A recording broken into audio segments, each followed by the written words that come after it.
आज का जो हम सबों के बीच क्लास है ना, ये है पाटलिपुत्र वैभवम का।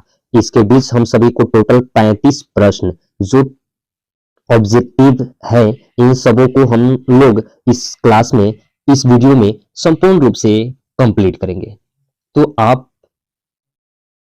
अच्छे से इस चैप्टर को कंप्लीट करना है, तभी मेरी तरफ से आपको आगे बढ़ने की परमिशन यानी आजादी मिलेगी, ताकि आप अगले क्लास को अटेंड कर सके। अगर जब तक आप इस क्लास को संपूर्ण रूप से याद नहीं करते हैं, ये 35 ऑब्जेक्टिव प्रश्न को याद नहीं करते हैं, तब तक आपको मेरी तरफ से कोई इजाजत नहीं होगी कि आप अगला क्लास को अटेंड करें और उस क्लास को अटेंड करने के बाद उसको भी इग्नोर करें।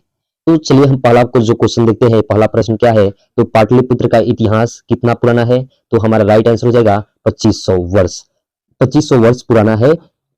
अगला जो हम प्रश्न लिखेंगे, ये प्रश्न है आपका, यहाँ पे आपको दिया हुआ कि पाटलिपुत्र किस प्रांत की राजधानी है। तो हर एक बच्चा जानता है कि बिहार की राजधानी है।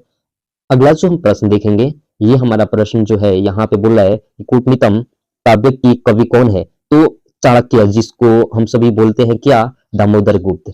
अपने भाषा में हम लोग चाणक्य बोलते हैं। कूटनीत काव्य यानी कूटनीत काव्य के जो वास्तव में रचनाकार है तो कौन है? दामोदर गुप्त।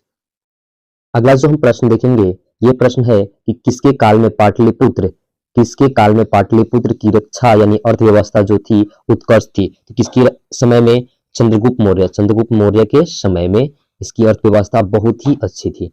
अगला जो हम प्रश्न देख रहे हैं कि सिखों के 10वें गुरु कौन थे। तो सिखों के 10वें गुरु गुरु गोविंद सिंह थे। सिखों के 10वें गुरु गुरु गोविंद सिंह थे।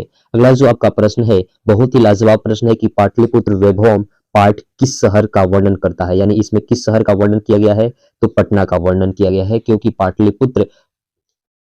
अगला जो आपका प्रश्न है, यह प्रश्न है कि कालचक्र के कारण कितने वर्षों तक मध्य काल में पटना की स्थिति जर्जर रही। यह किस काल चक्र में आपको बताना है। तो लगभग 200 वर्षों तक इसकी जो अर्थव्यवस्था थी थोड़ा सा खराब थी। अगला जो आपका प्रश्न है कि यूनान के राजदूत कौन था। तो मेगास्थनीज यूनान के राजदूत। अगला जो आपका प्रश्न है, ये प्रश्न थोड़ा ध्यान से देखिएगा कि सरस्वती का कुलगृह कौन सा महानगर है। तो सरस्वती का कुलगृह जो है ये है आपका पाटलिपुत्र, यानी पाटलिपुत्र मतलब पटना शिक्षा के क्षेत्र में पूरे बिहार में सबसे उच्च स्थान पे है। अगला जो आप प्रश्न देखोगे, ये प्रश्न आपका 10 नंबर